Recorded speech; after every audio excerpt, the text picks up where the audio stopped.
Nah, itu adalah 4 hal yang mempengaruhi seberapa besar gaji yang akan kamu terima. Jadi buat kamu teman-teman job seeker,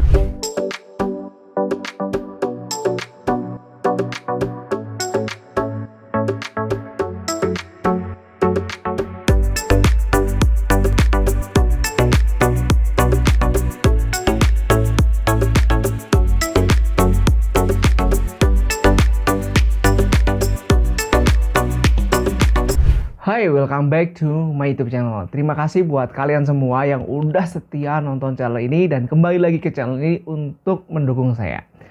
Kali ini di video yang saya upload hari ini, saya mau membagikan kepada kalian 4 hal yang akan mempengaruhi besar gaji yang akan kamu terima. Jadi, sebagai seorang job seeker, pasti salah satu hal yang menjadi incaran kalian adalah gaji. Tidak munafik dong, kita susah-susah nyari kerja kan untuk cari uang ya. Uang itu akan kita terima dalam bentuk gaji yang akan masuk ke rekening kita setiap bulan. Cuma masih banyak banget orang tuh yang nggak ngerti apa sih yang mempengaruhi gaji yang akan kita terima nanti. Terus kira-kira kalau kita pengen dapat gaji yang gede, kita harus mencari perusahaan yang seperti apa ya. Nah, itu masih banyak yang belum tahu. Nah, dengan adanya video kali ini, saya mau coba membuka sedikit wawasan kalian biar kalian jadi ngerti. Kalau kamu udah ngerti ya at least ada tambahan informasi. Kalau kamu belum ngerti, video ini bakal jadi yang berguna buat kamu. Nah, sebelum kita mulai, jangan lupa untuk klik tombol subscribe dan like channel ini, biar channel ini terus berkembang dan berikan sesuatu yang berguna buat kalian semua. Oke, nggak usah lama-lama, kita langsung bahas satu persatu. 4 hal yang akan mempengaruhi besar gaji yang kamu terima. Yang pertama, lokasi kerja. Bang, emang pengaruhnya apa lokasi kerja terhadap gaji yang akan kita terima? Seperti yang udah kita ketahui di Indonesia, setiap daerah itu punya yang namanya upah minimum. Jadi dari situ saja kita udah bisa ngerti dong bahwa daerah A dan daerah B itu standar gajinya udah beda. Contoh, saya kerja di Jogja dibanding saya kerja di Jakarta, pasti upah minimumnya besar di Jakarta. Kenapa? Ya bisa jadi karena faktor biaya hidup, mungkin kebutuhan hidupnya lebih tinggi, dan berbagai macam faktor lainnya. Jadi buat kamu yang tertarik pengen mencari gaji yang tinggi, bisa mulai cari nih daerah-daerah mana sih yang memiliki upah minimum paling tinggi. Walaupun sebenarnya untuk beberapa jenjang pendidikan, gajimu itu nggak hanya ditentukan dari upah minimum. Biasanya malah lebih daripada upah minimum. Tapi sebagai parameter pembandingnya, kali ini saya mau pakai upah minimum. Nah, buat kalian yang pengen cari tahu upah minimum di Google itu banyak banget. Kalian bisa cari bahkan setiap provinsi itu udah ada listnya. Upah minimum berapa udah tahu. Nah, nanti kalian bisa cari ke situ sebagai referensi. Oke, itu yang pertama. Yang kedua adalah pendidikan. Ya, tidak bisa dipungkirin ya. Setiap lowongan kerja yang udah ada di internet atau mungkin ada di beberapa pamflet, satu hal yang jadi persyaratan adalah pendidikan, entah itu SMA atau SMK, entah itu D3 atau S1. Jadi beda-beda level pendidikan akan mempengaruhi nominal gaji yang akan kalian terima. Dalam tanda kutip, di industri yang sama dan di lokasi kerja yang sama ya.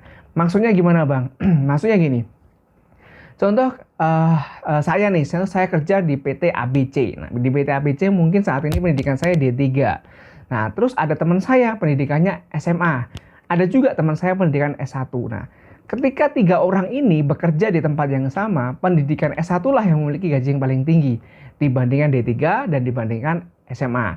Dengan ketentuan kerjanya di perusahaan yang sama dan masuknya barengan. Jadi kalau kamu pengen dapat gaji yang gede, kamu bisa coba cari nih jenjang pendidikan paling tinggi yang bisa kamu capai. Kalau saat ini kamu bisa sekolah D3, sekolah aja D3. Kalau saat ini kamu mampu sampai S1, boleh juga sampai S1. Bahkan kalau kamu punya kesempatan buat S2, nggak masalah buat S2. Cuma kalau di Indonesia ini, berdasarkan pengamatan saya, untuk lowongan kerja itu mayoritas paling tinggi itu S1. Walaupun ada beberapa lowongan pekerjaan yang disyaratkan minimal S2. Tapi jarang banget kalau lihat komposisinya mungkin yang S2 hanya sekitar di bawah 10% lah ya. Sisanya tuh untuk S1, D3, dan SMA. Nah, itu mempengaruhi banget gajinya. Jadi ya sebanding lah kalau kita sekolah S1 kan kita belajarnya lebih lama. D3 lebih sedikit, nah SMA lebih sedikit lagi. Makanya itu membedakan gaji yang akan kita terima. Itu yang kedua. Yang ketiga adalah experience atau pengalaman. Berdasarkan hasil observasi saya, orang yang udah kerja 3-5 tahun, biasanya gajinya lebih tinggi, sekitar 30-40% dibandingkan fresh graduate. Bang, kok bisa? Ya, anggap aja kalau orang yang udah kerja 3-5 tahun, kan berarti dia udah kerja minimal 3 tahun ya. Karena setiap tahun itu kan ada kenaikan gaji. Sebagai contoh, kalau naik gajinya 10% tiap tahun udah lebih 30% kan. Nah, untuk fresh graduate biasanya gajinya udah standar dari perusahaan. Jadi perusahaan itu udah punya standar baku fresh graduate itu gajinya berapa atau starting point-nya itu berapa. Mostly dari pengalaman saya semua udah ada budgetnya. Jadi kalau untuk fresh graduate 3 itu gajinya berapa, fresh graduate S1 itu gajinya berapa.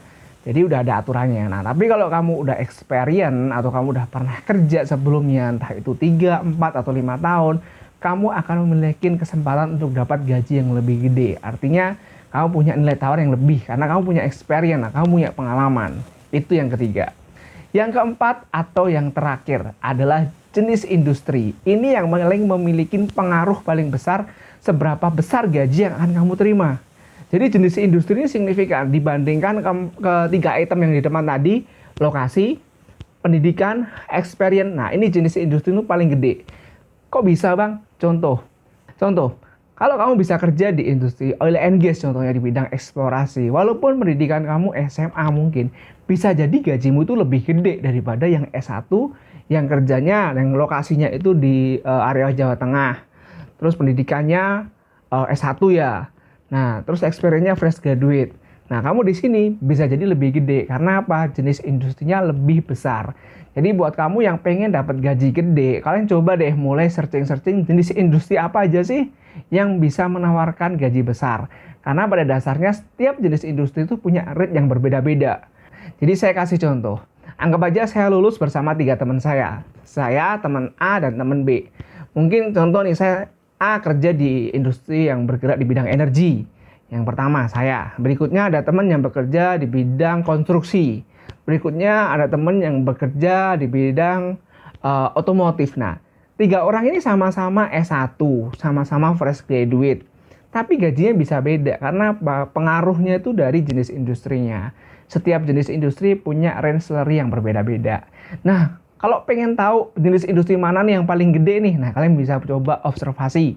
Kalian bisa coba searching dari internet, kira-kira mana sih yang memiliki range gaji paling gede. At least kalau kamu mau daftar, kamu coba daftar yang paling gede. Nah ini saya dulu tuh selalu melakukan observasi perusahaan apa sih atau jenis industri apa sih yang memiliki gaji yang menurut saya tuh gede. Nah, kalau dari pengalaman saya, yang paling gede itu yang bidang eksplorasi, entah itu bereksplorasi oil atau eksplorasi mineral itu gede.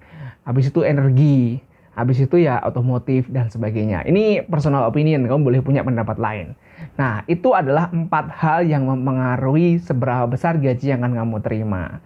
Jadi buat kamu teman-teman job seeker, kalau kamu pengen dapat gaji yang gede, optimalkan 4 hal ini. Jadi kalian lihat lokasi pertama, lihat pendidikan kalian, terus lihat experience, dan lihat jenis industri. Nah, baru ketika kalian udah melakukan studi terhadap 4 hal ini, kamu bisa coba memetakan perusahaan mana sih yang cocok untuk kita incar. Nah, itu dia yang bisa saya sampaikan di video kali ini. Terima kasih buat kamu yang udah setia nonton channel ini. Sampai ketemu lagi di video selanjutnya. Saya akan coba sampaikan hal-hal yang menarik yang menurut saya itu berguna buat kamu. Thank you and see you next time.